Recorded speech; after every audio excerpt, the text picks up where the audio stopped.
Bonjour à tous, j'espère que vous allez bien et que le déconfinement se fait lentement et sûrement. Voilà, je voulais vous partager ce petit psaume qui me fait du bien et j'espère vous parlera aussi. Je veux dire merci au Seigneur de tout mon cœur. Je veux remercier l'unique vrai Dieu. Oui, je veux remercier le Seigneur, sans oublier un seul de ses bienfaits. C'est lui qui pardonne toutes mes fautes, guérit toutes les maladies, m'arrache à la tombe, me comble de tendresse et de bonté.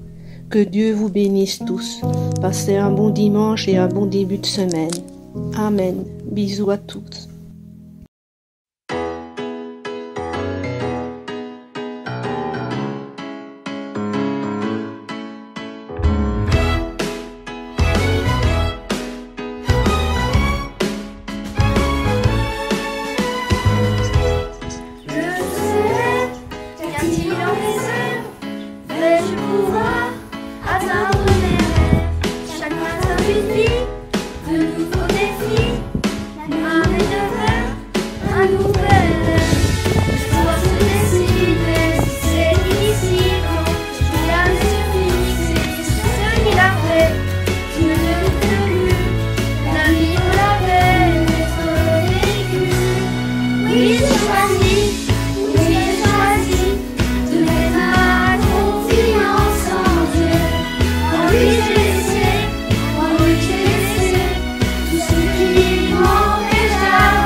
Quand je garde les yeux fixés sur ce qu'il a fait, je ne doute plus, la vie vaut la peine d'être vécue. Oui, j'ai choisi, oui, j'ai choisi de mettre ma confiance en Dieu. En lui j'ai laissé tout ce qui m'empêche d'avancer. Quelle importance Dieu donne un sens. Oui, j'ai choisi de mettre ma confiance en Dieu. En lui j'ai laissé tout ce qui m'empêche d'avancer. Quelle importance Dieu donne un sens à ce que je suis.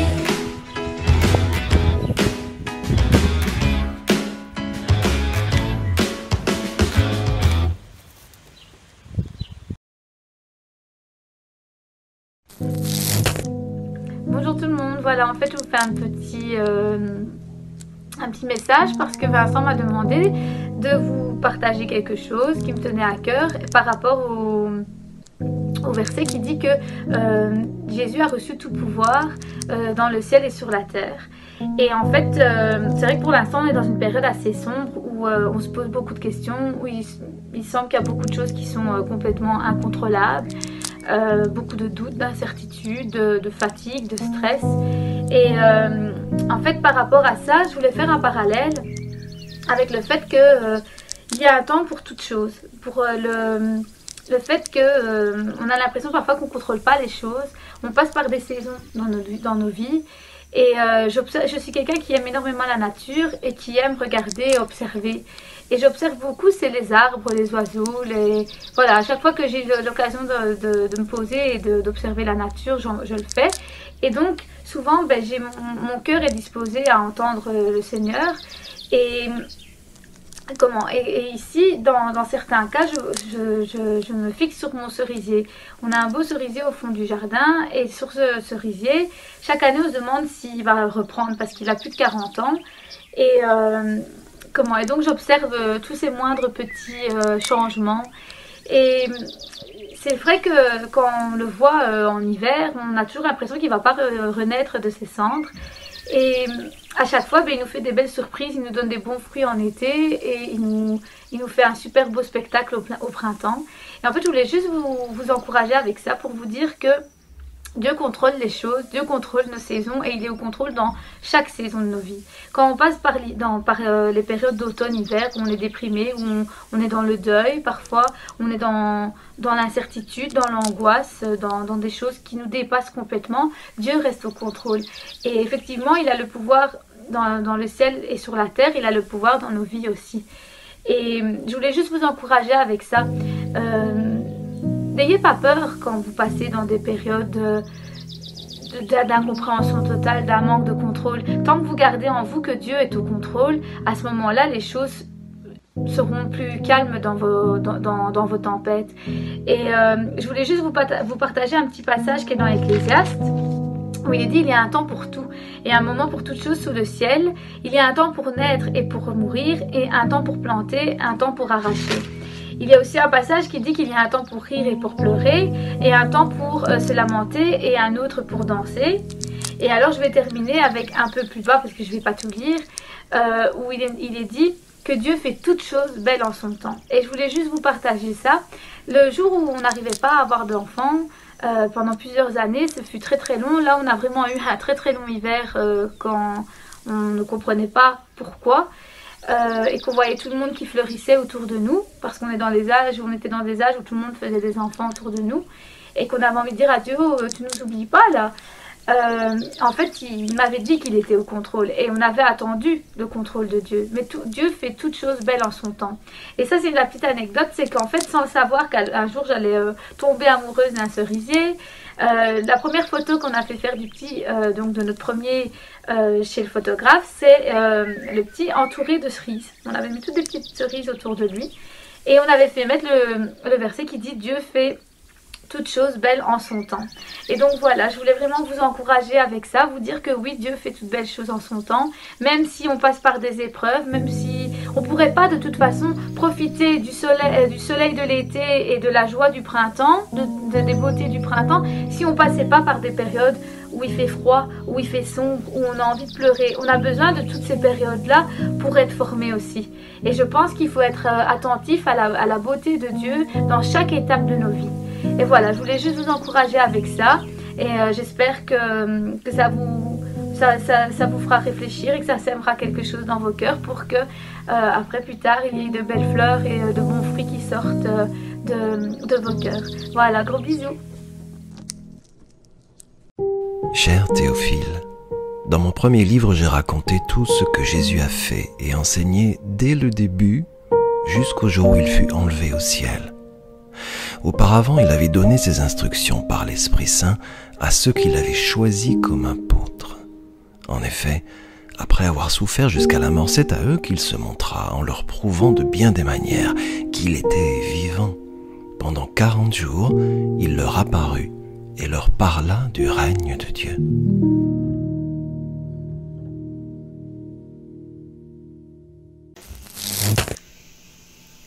Tout pouvoir appartient à Jésus. Lors d'une chaude journée de printemps, les disciples vont s'abriter du soleil dans les montagnes. Soudain, Jésus vient vers eux, à l'improviste. Tout pouvoir m'a été donné, dans le ciel et sur la terre, leur affirma-t-il. Les disciples tombèrent à genoux et l'adorent. Ils savent que c'est vrai. Parce que Jésus s'est humilié en se rendant obéissant jusqu'à la mort de la croix. Il a été élevé à la position la plus haute. Maintenant, il est roi du royaume de Dieu. Et voici, je suis avec vous tous les jours jusqu'à la fin du monde. Jésus fait du baptême le signe de la nouvelle naissance dans le royaume de Dieu. Il veut que la parole de son pardon montre la grâce de Dieu aux gens, qui sera constamment avec eux depuis le jour où il est né. Il a été appelé Emmanuel, ce qui veut dire Dieu avec nous. Il étend sa main pour bénir ses disciples. Pendant qu'il le fait, ses disciples le regardent s'élever de la terre.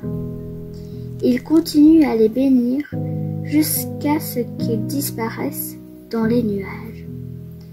Jésus est parti rejoindre son Père céleste dans le ciel. Alléluia.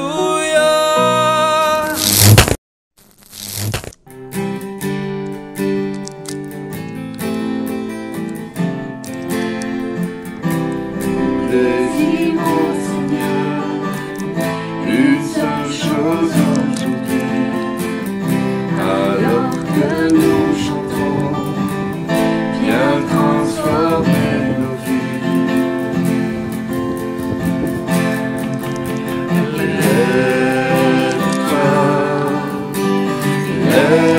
Lève-toi, et viens dans ta gloire couronner nos louanges. Viens, roi des rois, Dieu très saint, tout-puissant, viens.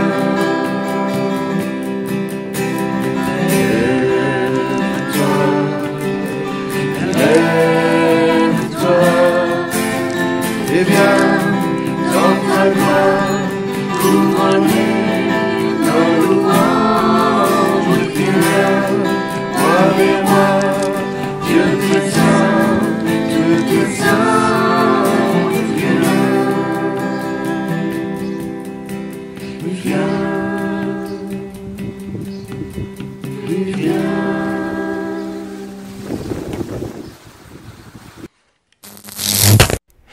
Un jour qu'il prenait un repas avec eux, il leur donna cet ordre. « Ne vous éloignez pas de Jérusalem, mais attendez ce que le Père a promis et que je vous ai annoncé, car Jean a baptisé dans l'eau, mais vous, dans peu de jours, vous serez baptisés dans l'Esprit Saint. » Ceux qui étaient réunis auprès de Jésus lui demandèrent « Seigneur, est-ce en ce temps-ci que tu rétabliras le règne pour Israël ?» Jésus leur répondit « Il ne vous appartient pas de savoir quand viendront les temps et les moments, car le Père les a fixés de sa seule autorité, mais vous recevrez une force quand l'Esprit Saint descendra sur vous.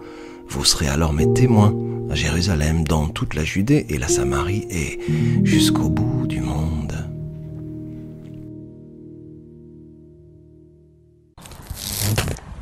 Puis il leur dit : « C'est là ce que je vous disais lorsque j'étais encore avec vous. Il fallait que s'accomplisse tout ce qui est écrit dans la loi de Moïse, dans les prophètes et dans les psaumes. » Alors il leur ouvrit l'intelligence pour comprendre les Écritures.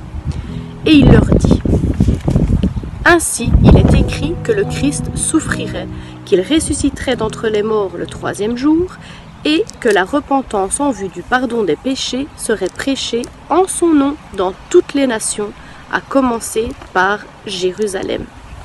Vous en êtes témoins. Et voici, j'enverrai sur vous ce que mon Père a promis. Mais vous, restez dans la ville jusqu'à ce que vous soyez revêtus de la puissance d'en haut. Il les amena jusque vers Béthanie, puis il leva les mains et les bénit. Pendant qu'il les bénissait, il se sépara d'eux et fut enlevé au ciel. Pour eux, après l'avoir adoré, ils retournèrent à Jérusalem avec une grande joie. Et ils étaient continuellement dans le temple et bénissaient Dieu.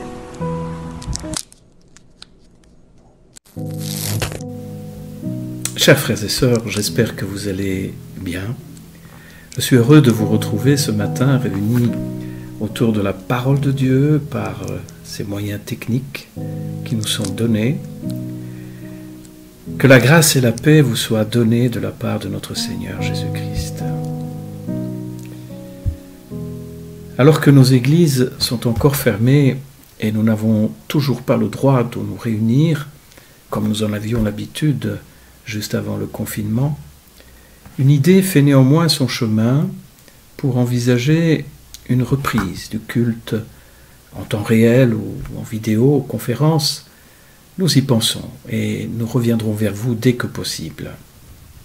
Mais ce matin, nous voulons méditer la parole de Dieu et le thème de cette parole, eh bien, c'est l'ascension, bien sûr. L'ascension, nous trouvons ce récit dans l'évangile de Luc au chapitre 24, à partir du verset 44 jusqu'au verset 53. L'ascension. Qui s'intéresse encore à cette fête? Si ce n'est pour profiter d'un week-end prolongé par rapport aux beaux jours du mois de mai, même les spécialistes en marketing, toujours prêts à rebondir sur les différentes circonstances ou occasions, même les marketeurs ignorent superbement cette fête. Ou alors c'est plutôt pour annoncer une non-fête, comme pour annoncer par exemple ce jeudi de l'Ascension, nos magasins seront ouverts et nous pourrons vous accueillir toute la journée. C'est pourtant un événement majeur qui est commémoré 40 jours après Pâques. 40 jours. Ce nombre revient souvent, 40, quarantaine.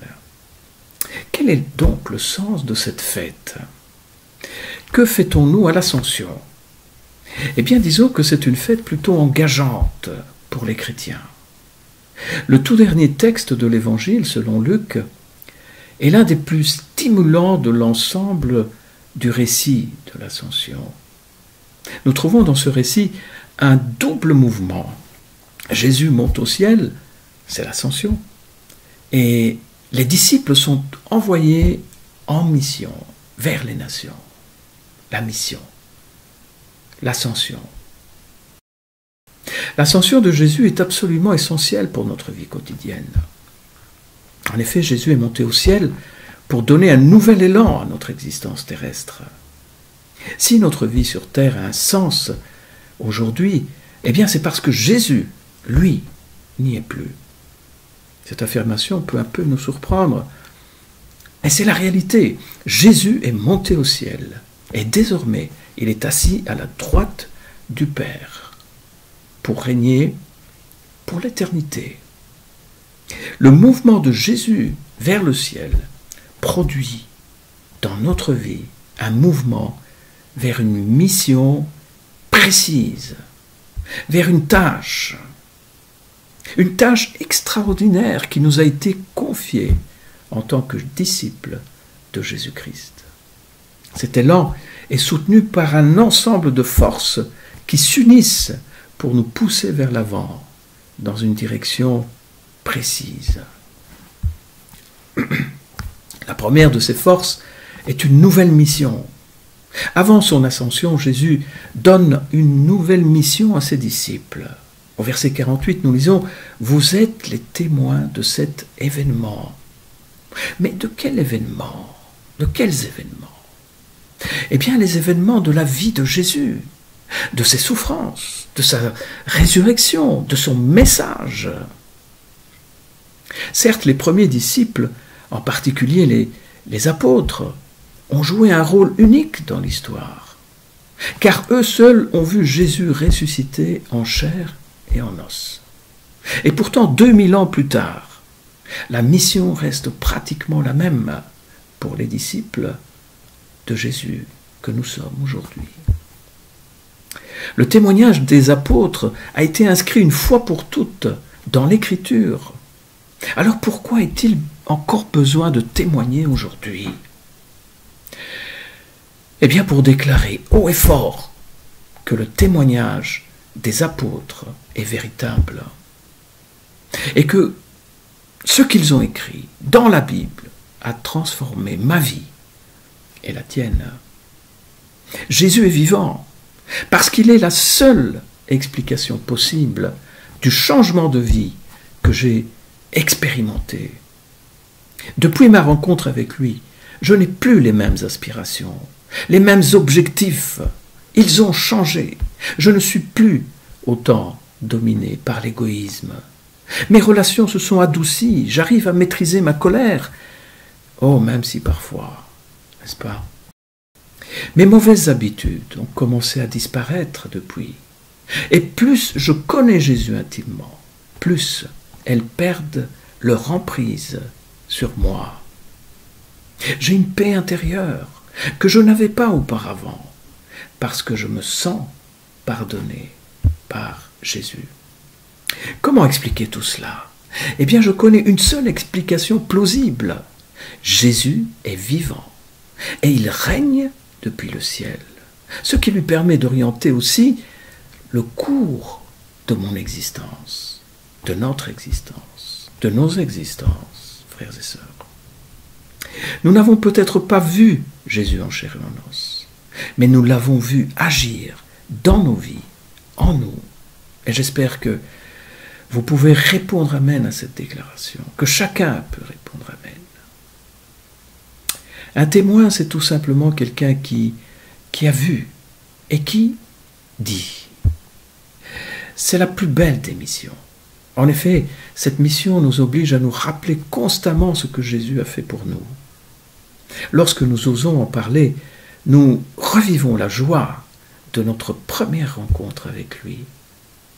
Je vous parlais d'un ensemble de forces qui s'unissent pour nous pousser vers l'avant, et une autre de ces forces, c'est le message en lui-même. Un nouveau message. Lorsque Jésus a envoyé les 70, rappelez-vous, c'était pour aller de ville en ville. Et par cette mission, il devait apporter, il devait dire à chacun que le royaume de Dieu était proche, s'était rapproché. Mais juste avant l'ascension, le message que Jésus confie aux disciples change un peu. Il est du moins reformulé différemment. Au verset 47, il est parlé de la repentance en vue du pardon des péchés. Et ça c'est l'évangile. C'est la bonne nouvelle.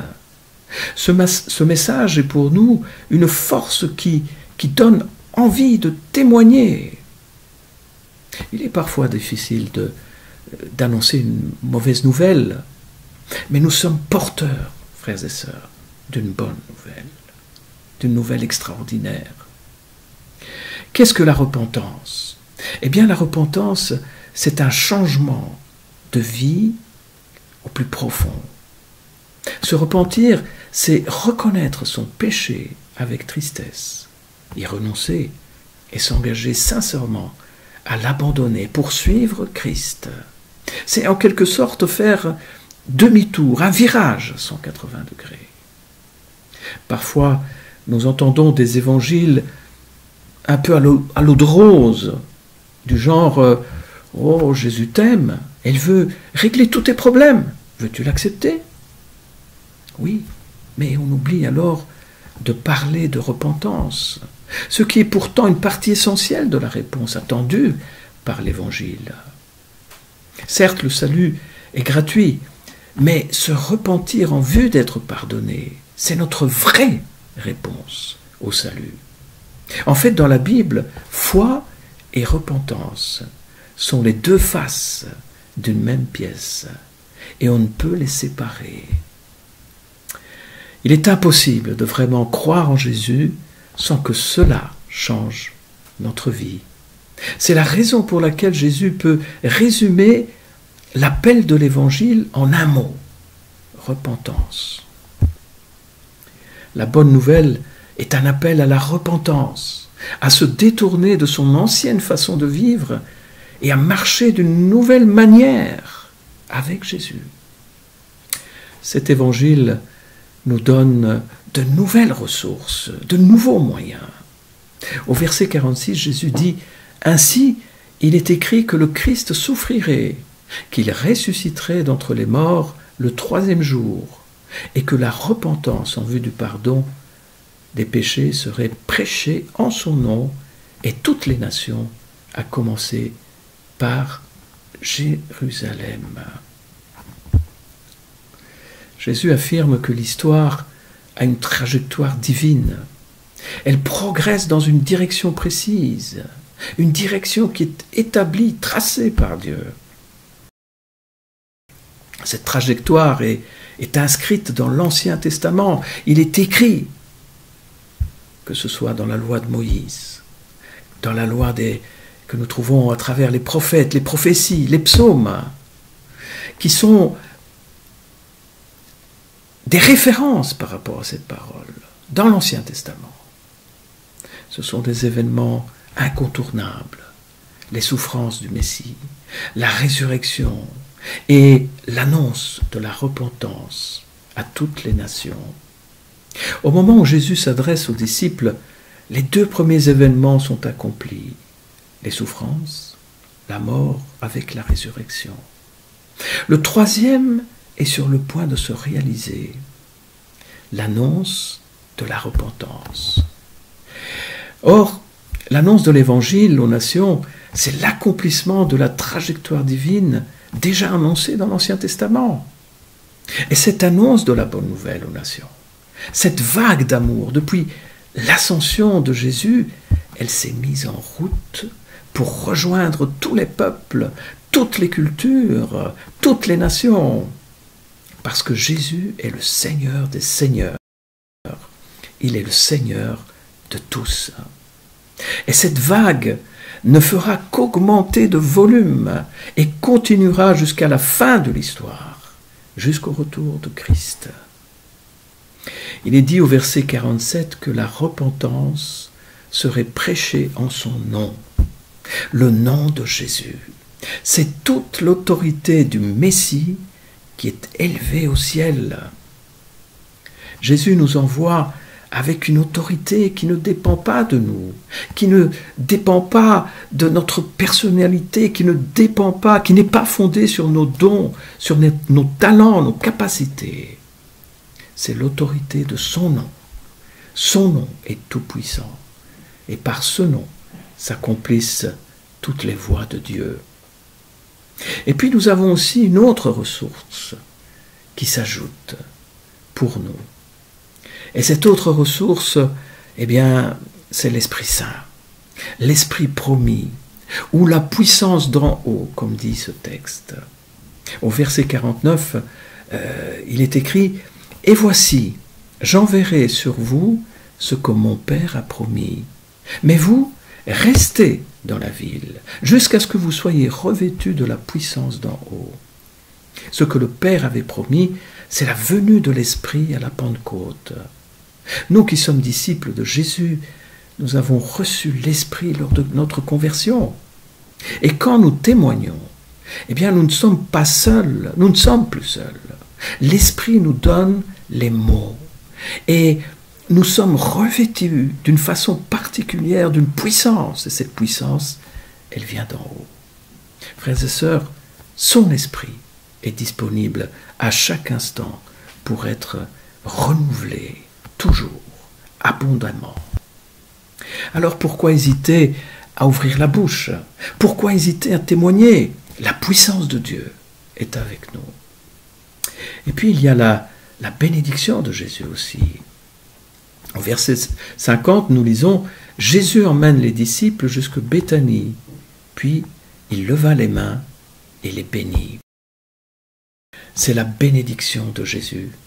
Et cette bénédiction reçue par les premiers disciples juste avant l'ascension, eh bien, vous savez, nous y avons droit, nous aussi, nous qui sommes ces disciples engagés dans la mission d'aujourd'hui.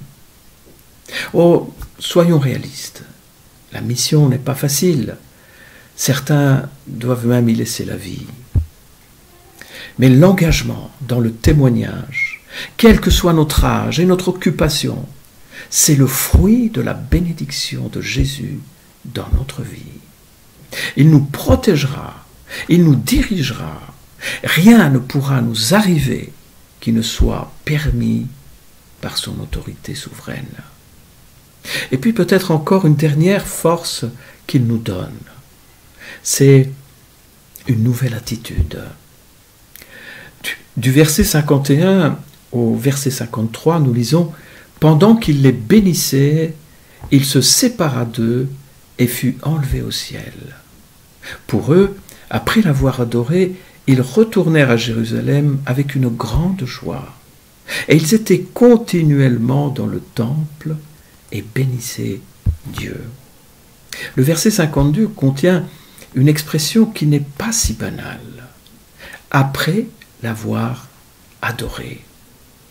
Dans l'évangile de Luc, à part cet épisode de la transfiguration, c'est la première fois que les disciples adorent Jésus tous ensemble. Ils ont eu besoin de 24 chapitres pour enfin saisir son identité. Ils ont eu besoin de le voir manger du poisson grillé après la résurrection pour y croire. Ça y est, maintenant, c'est bon. Ils ont compris. Jésus n'est pas seulement le Messie, il n'est pas seulement le grand prophète annoncé par Moïse, par Ésaïe et par les autres. Il est aussi le Seigneur de l'univers. Il est le Dieu incarné, l'objet sublime de leur adoration. Quelle est leur attitude à la fin de l'Évangile? Eh bien, ils éprouvent de la joie, une joie débordante que procure l'adoration passionnée du ressuscité.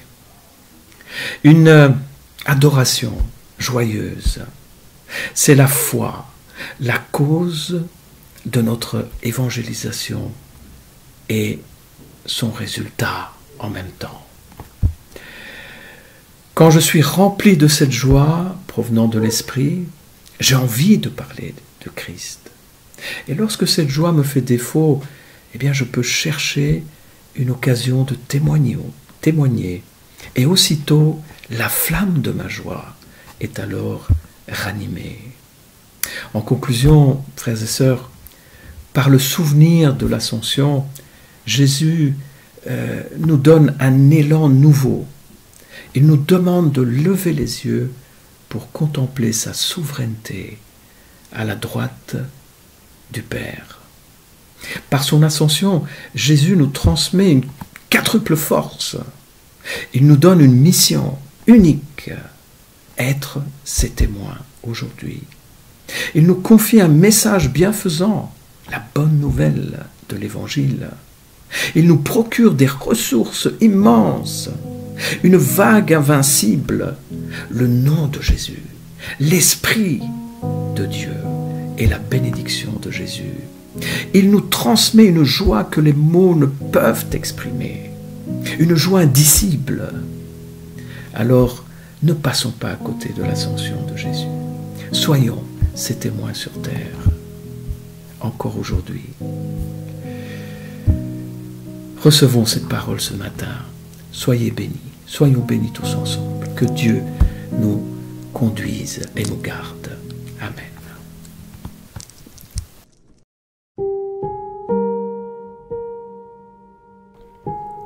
Après ces mots, Jésus fut élevé vers le ciel pendant que tous le regardaient. Puis une nuée le cacha à leurs yeux.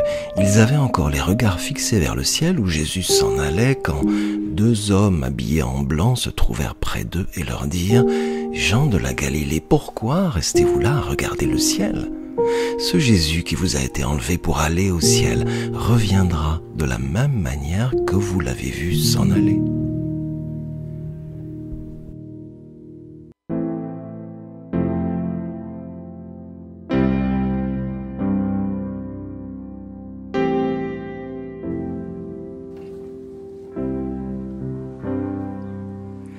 Je viens vers toi, dans le secret,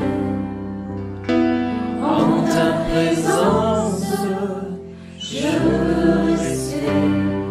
Tu es, tu seras toujours là.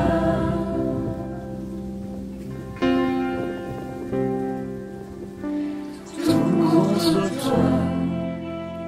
Près de ton cœur, je peux entendre ta voix, Seigneur. Tu es, tu seras toujours là. Ébloui devant toi.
Seigneur, merci. Merci pour ta présence. Merci pour qui tu es, Seigneur.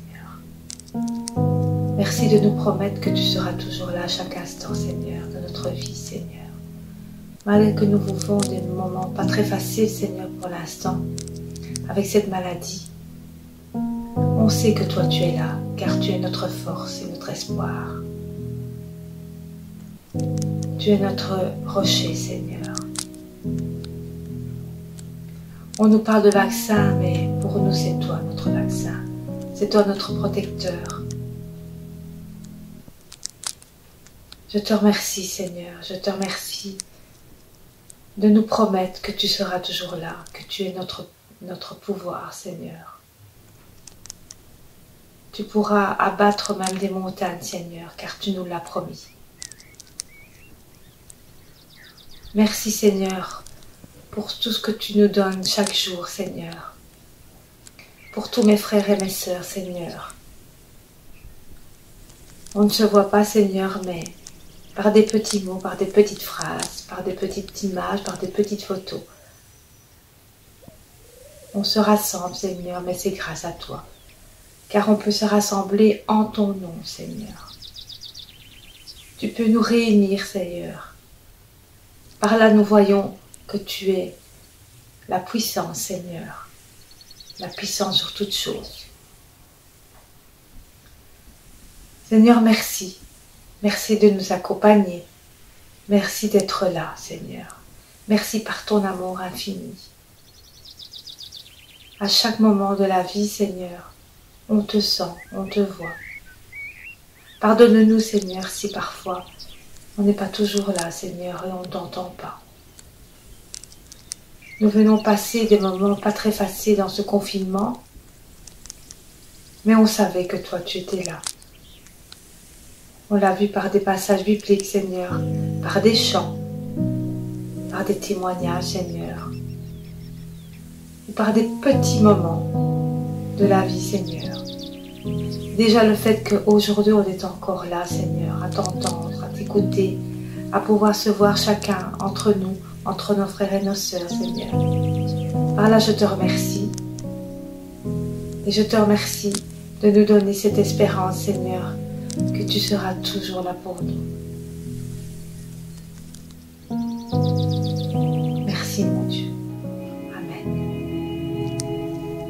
Fais ce que tu veux de ma vie. Je veux me donner corps et âme pour ce qui fait vibrer ton cœur. Fais ce que tu veux. Fais ce que tu veux pour ta gloire. Alléluia.